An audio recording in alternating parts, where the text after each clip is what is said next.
Alright guys, so today we're going to talk about a new thing I'm going to do on this channel where I want to talk about all the movies I've seen every month. And I got the idea from watching Spooky Astronauts. I've been watching a lot of her stuff. Emma, she's got a lot of good content. And I've been watching that, and I've really thought it over. Like, I watch so many movies, I can't review every single one of them. I'm too ambitious in that fact. So I decided to do something in a similar vein that I really am excited to do. Just monthly watches, like movies that I've watched all month long. And it's going to be a cool way to review a lot of movies that I don't have time to review, or movies that I don't have a lot to say to make a whole video. So I'm really excited and I'm ready to talk about them. So let's start out with the first movie I watched out this month, which was Color Out of Space. And Color Out of Space I did a review on in this channel, and it's based on H.P. Lovecraft's story. And I like things about it. I liked the visuals. I liked the gore.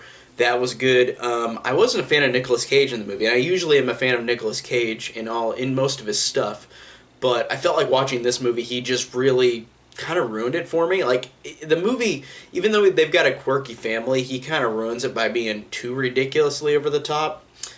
It just, in terms of tone for that movie, for me, I just felt like it didn't work. But it has some good visuals, it has some good gore. Besides that, honestly, it's kind of forgettable. Earlier in the month, I watched Onward, which I watched it in theaters, and there's only one other movie I watched in the theater this month because, of course, after this, all the coronavirus outbreak happened. But Onward, I watched and did a review on this channel as well. Onward is a movie that Pixar did, animated movie. Really, really liked it a lot. I thought it was really heartfelt and really fun and really charming. And it's directed by Dan Scanlon, who directed Monsters University, which I liked too and thought was entertaining. But this one I thought was better, and I thought it did a great job of being just a very fun road trip movie with these two brothers. And of course, it's a movie where you know where it's going to go, but I felt like they did a great job of building up these characters and the emotion around it and the fun. It's just a fun, really fun movie, and I was genuinely surprised in how great it was for me personally. Dracula Untold is one that I thought I'm going to do a review on. And then I'm like, I watched it like a month ago. I don't remember anything about this movie. This movie was so utterly forgettable, like Dracula Untold. And I feel so bad because I know people who said they've liked it, and I'm glad that people do. I wasn't really a fan. I thought it was just really boring and really uninteresting, and it was Dracula, but didn't look like Dracula. Like, it's just a normal guy. It's just Luke Evans, and it's just everything about it to me was so boring because the story had been done a million times, but not in a way where it was interesting.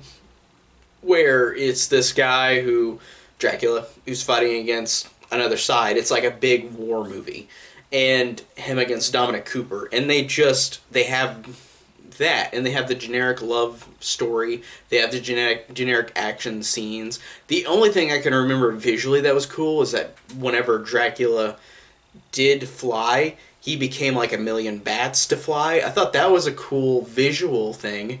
But besides that, I remember nothing about this movie, honestly. I don't. It was so bland in how it was executed with everything for me, personally. I just could not find anything to really enjoy about it. Pretty much at all. Then the other movie that I saw in theaters was The Way Back. And The Way Back is that new Ben Affleck movie where he plays this character who's a drunk, and he is just in a bad place in life. And he goes to coach this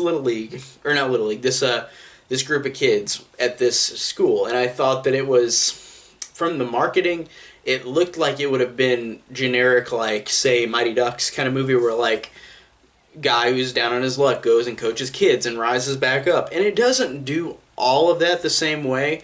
The thing with the kids and the sports is not the full picture of the movie as opposed to something like the Mighty Ducks.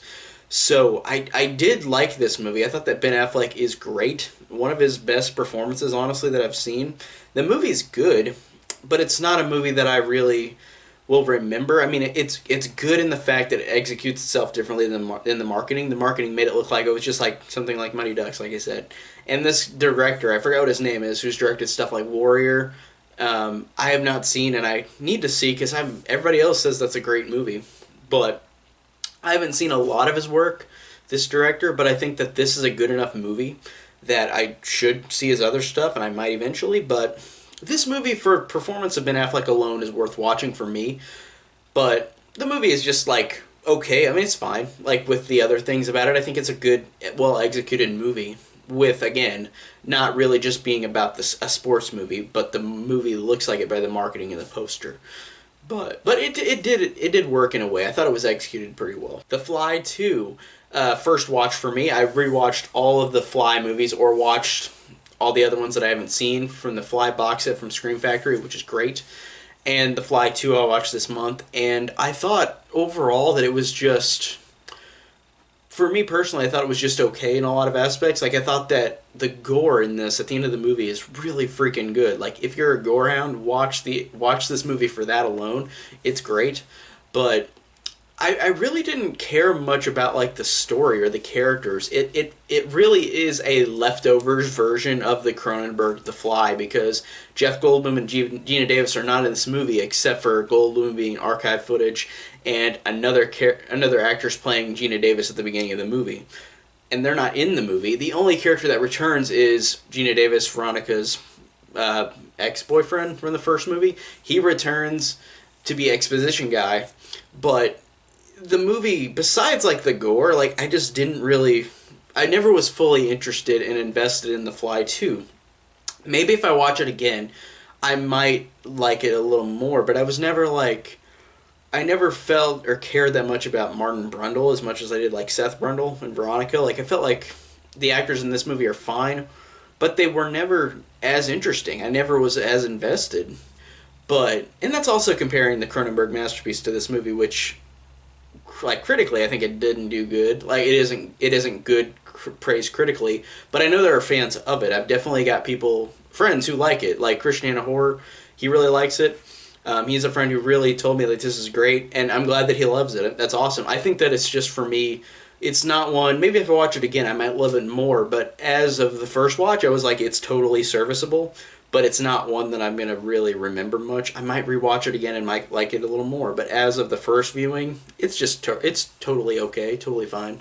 Now on to the animated movies. I kind of put on movies sometimes whenever I'm like playing a video game, like Pokemon. I've been catching Pokemon recently and Pokemon Sword. So I've been putting on like kind of mindless movies in the background. And I put on the Angry Birds movie 2, which I saw the first one in, whenever that came out. And the second one I just didn't get a chance to see in the theater.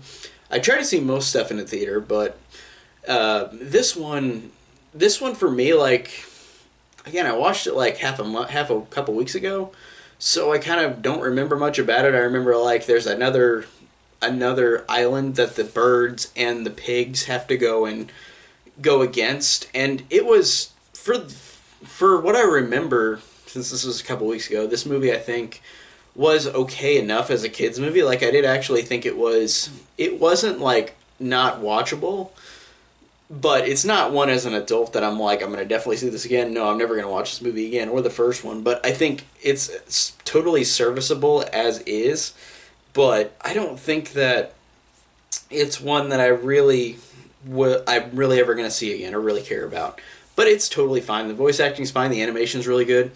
But it's whatever. Pokemon Mewtwo Strikes Back Evolution. Speaking of Pokemon, I have been a huge fan of Pokemon since I was a kid, and I watched Pokemon the first movie, of course, close to whenever it came out. I watched it whenever it came out on VHS, and I really loved it as a kid. And I think even if I watch it now, I might like it a little bit, even though I could definitely see growing up and being an adult watching the differences between a movie like Pokemon, like as a kid to an adult, is different.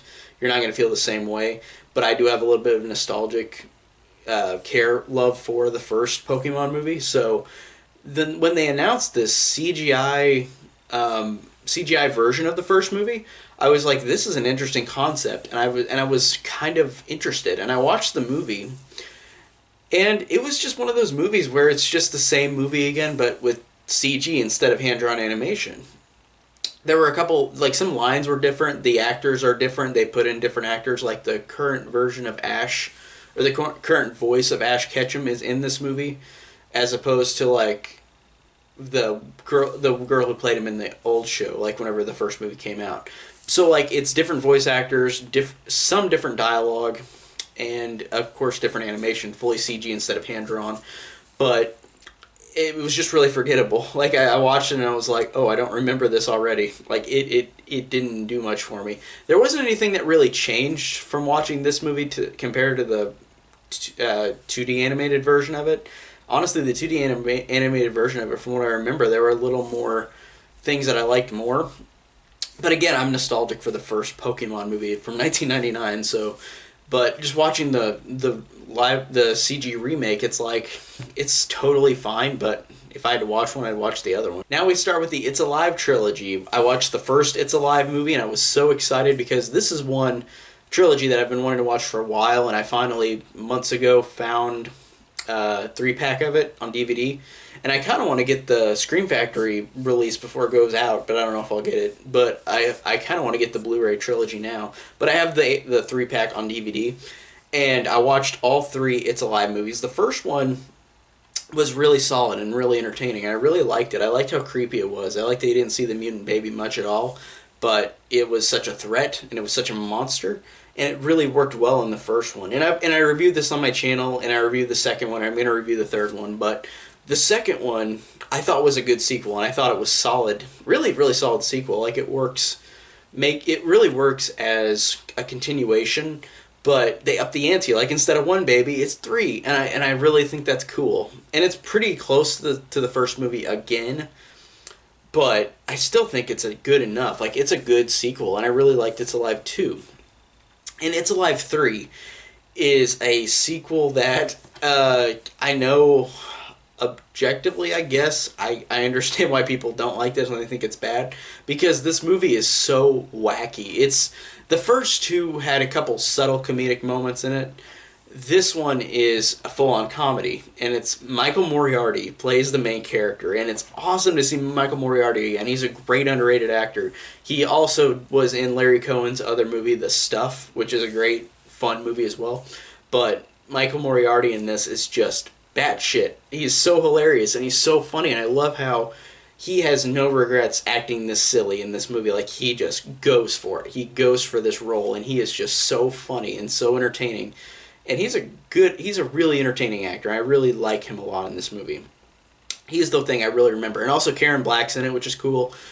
But I really do like the third one, even though you could say objectively that it's a bad, silly movie than like the first 2. But like, I don't care. I had my fun. I don't care. Since we have the coronavirus thing happening, on Netflix, the thing that was trending was the movie Outbreak, with Dustin Hoffman, Rene Russo, Morgan Freeman, and like Donald Sutherland. And it's a movie that I never saw before, so I was like, okay, I'll put it on. And this movie isn't great. It's just okay. It's an okay, like, epidemic or pandemic movie where, like, of course there's this disease that starts spreading and people are dying. And it's totally serviceable. Like, it's not a movie that I disliked, but it's not a movie where it gave me an impression where I really was like, oh, good. I just wanted to see it because of the actors, because I really liked all these actors. So it's just one of those movies where you're like, I'm going to see the actors for this movie. And I was totally fine with that. Like, the movie was okay. It was totally serviceable, but not anything that I'm going to remember. Another animated movie that I didn't see in theaters that came out last year, The Secret Life of Pets 2. And I watched the first Secret Life of Pets, of course, already, whenever that came out, but then the second one I missed in the theater. Secret Life of Pets 2 was really, really not good. Like, this movie was like, if I was comparing it to like the Angry Birds 2 that I watched, Angry Birds 2 was at least like kind of funny, but it was just really whatever, forgettable, like kids movie. This movie is just one of those, it's basically a direct-to-video Disney sequel where you've got all like 3 different stories of all these cutesy little animals just doing whatever. Like, there's one with the main dog, like he's with his owners, and they're gonna have a baby, and then he meets Harrison Ford dog, and they go on an adventure. And then you've got the bunny, Kevin Hart, who's like pretending to be a superhero. And then you've got, I don't even remember what the other side plot was. Oh, it was like a cat, like a dog trying to be a cat or something like that. But this movie was just, it was literally just three different stories that didn't equal a movie. Like, it was just watching cutesy animals doing whatever. And the animation is great in this movie. I'm not denying that. The animation is great.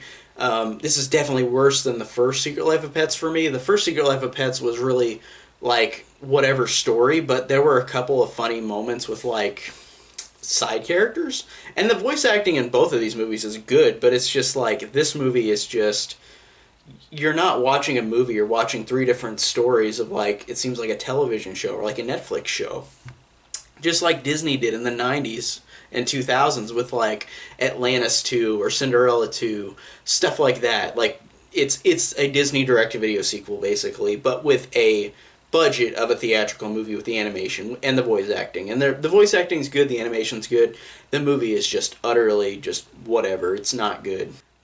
I went on Amazon Prime and I saw that The Farewell was on there, and I really wanted to see The Farewell whenever it came out, but I didn't see it in my theater or my indie theater. If it was there in either, it was gone in like a week.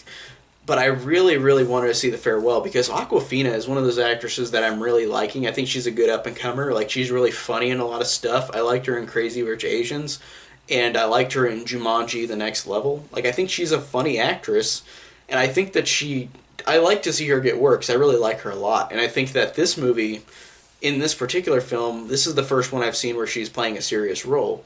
And it's about her character who is at a kind of bad point in her life. And while this is happening, her grandma gets like stage 4 cancer, and like she's going to die, and they know it. And like she's got to not talk to the grandma about it.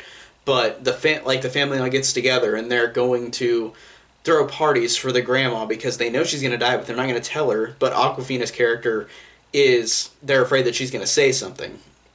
And I like that plot a lot. I think that's great. And I really thought that throughout the movie I was fully invested with her character. And I really liked how funny it was. I really liked the story. I really thought that this was a really well done movie.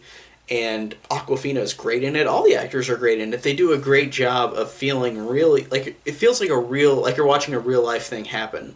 And I really liked it. I really like just seeing the different cultures because Awkwafina's character is from China, but she was, I think, taken to America with her family. Like they moved there when she was like 2 or 3 or something. I think that's what they said in the movie, where like she has seen both sides. And I like that they also talk about stuff like, how's it like in America, or how's it like here, like versus which one would you rather have? And I like that. And I like that this movie just has conversations like that where these characters are interesting and likable, and the acting's really great.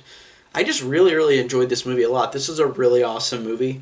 It really was more of a surprise than I expected. I really, really loved The Farewell. Then I watched Happy Gilmore. Happy Gilmore is an Adam Sandler movie I've never seen all the way through, and I've been rectifying that for some reason. Rectifying watching all the Adam Sandler movies just because I want to see if I like or dislike his movies. Like, I've seen other Adam Sandler movies before, but I never watched The Waterboy. And recently, this past year, I watched, did I say The Waterboy? I watched Happy Gilmore, and then I watched Billy Madison, and then I watched The Waterboy. And I thought that Happy Gilmore was really bad. I didn't like it. Out of the Adam Sandler movies I've watched recently that I haven't seen before, I really liked The Waterboy. I thought that was actually really funny, and I thought it was really a surprise. And then Billy Madison, I was like in the middle of. It's like, it's okay. It's got some okay funny moments, but it's not great. And then I watched The Waterboy, and I'm like, I don't think this is funny at all. Like, I did not laugh at The Waterboy once. I thought that wasn't funny at all. As opposed to The Waterboy, which I laughed a lot, and Billy Madison I was kind of in between on. Didn't like The Waterboy, or didn't like Billy Madison. Or not Billy Madison, Happy Gilmore. These names are so similar, but I didn't like Happy Gilmore. Then I watched Splash on Disney Plus because it's technically a Disney movie, Touchstone, but I thought this one was fun. I watched it because of the actors, because Tom Hanks is in it, because Daryl Hannah's in it, Eugene Levy's in it. I thought that they were really fun, and John Candy. This cool John Candy's in it too. But it's a funny movie. It's like Daryl Hannah's a mermaid that comes to sea, and like Tom Hanks and both of them fall in love. But it's pretty funny and comedic. And it's got a lot of funny things about it. Even though it's a weird movie, it's like there's random things that happen. Like it starts out in the credits, Wooly Bully's playing for some reason. Why? I don't understand. But There might be some reason to it. I haven't looked into that song, but why is Wooly Bully playing in the opening credits? I don't know. But Splash was pretty serviceable and fun, and I actually enjoyed it. Then I watched another 48 Hours, which is the sequel to 48 Hours with Eddie Murphy and Nick Nolte, and again they return. And this movie I did not like. I did not care for this. The only thing I thought and that I remember is that those villains were intimidating, but I didn't find this one funny. And the first one I thought was funny and fun, but this one, no, I didn't really care for. Vacancy I haven't seen before, with Luke Wilson and Kate Beckinsale, and they're at a motel, and like it's like a snuff film place where like they kill people and record it, and like they've got to escape. And I thought that it was solid enough. I liked that it had an opening credits similar to Psycho, and I liked the thrilling moments of it, but I hated the villain guy. I thought he was so annoying and so whatever. Like he wouldn't, everything he said, I just wanted to punch him in the face. This guy was so annoying. But besides that, this one is pretty okay. It's not great, but it's serviceable enough. The Croods, DreamWorks animated film. Again, another animated film. I've been watching a lot of those recently in the background of my house. But The Croods, with a lot of good voice actors, with Catherine Keener, with Nicolas Cage, Emma Stone, Ryan Reynolds. Like, it's got a good voice cast. It's about cavemen going, like, on this journey, and it's totally fine. I didn't laugh a lot, but I thought visually it's cool, but I didn't really like the character designs, if that makes sense. Like, the visuals around them was cool, but I didn't care much about the character designs. But the movie is serviceable enough.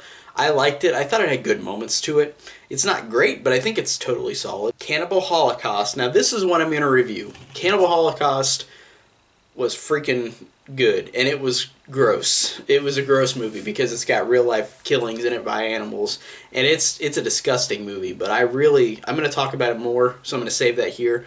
But I really liked the movie. I thought the movie was good. Bliss. Review coming up. I hated this movie. That's all I'm going to say. I don't want to go on about this movie anymore. I hated it. Trick. Trick was really fun. I really did enjoy Trick. It's a really fun throwback slasher. Like, I really enjoyed it. It's got a lot of fun things about it. Like, it's got Omar Epps and Jamie Kennedy, and it does a good job of being a throwback slasher. And I really thought that it just did a good job of that, and I really enjoyed that. And it's not one that, like, by the end of the movie, I was like, I like how they go into this, like, this killer and, like, what he is. I think it does a good job of that. And it's a fun visual movie as well. And it's directed by the guy who directed the My Bloody Valentine remake, so I could see the similarities there. But it's a really fun time. I really liked it.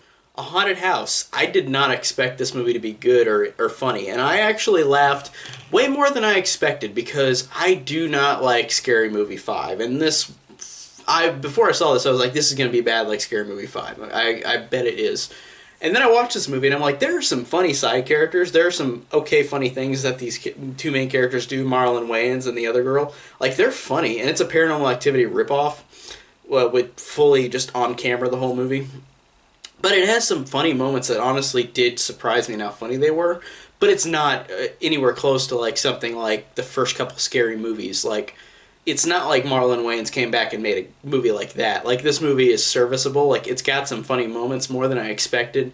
But it's still not amazing. It's just totally okay. But I thought it had some more funny moments than I expected. The Dentist. The Dentist was really fun. And it was one that I've never seen before. And everybody keeps telling me, go see the dentist, go see the dentist. And I finally bought it.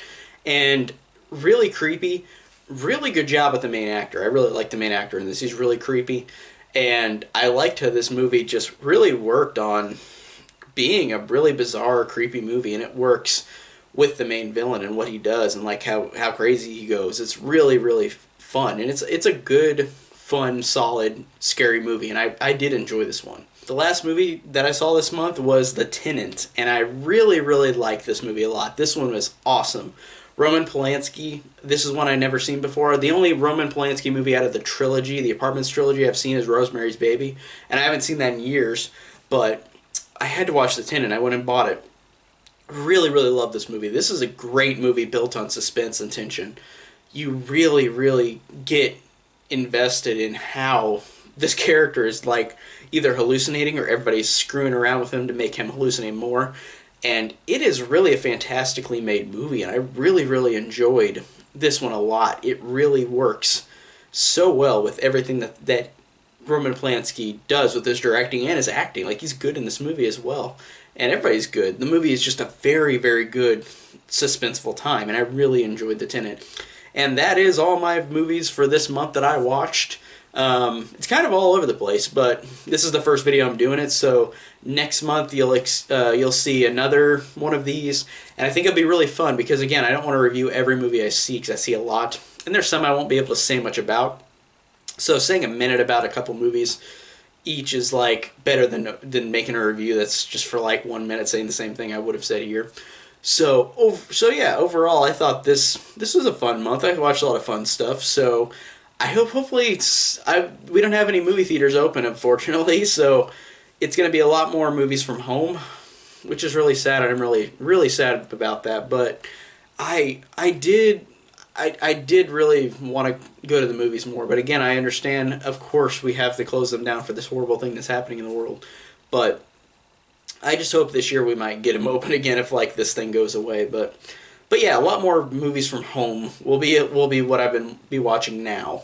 So that's it on this video, and thank you guys for watching.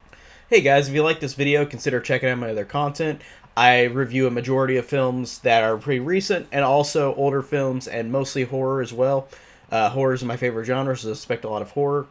And check out all my links down below. I have a link to Patreon, I have a link to Instagram, link to Twitter, link to my Facebook group, Horror Enthusiast 101, and to my own personal Facebook page, CDR Movie Reviews.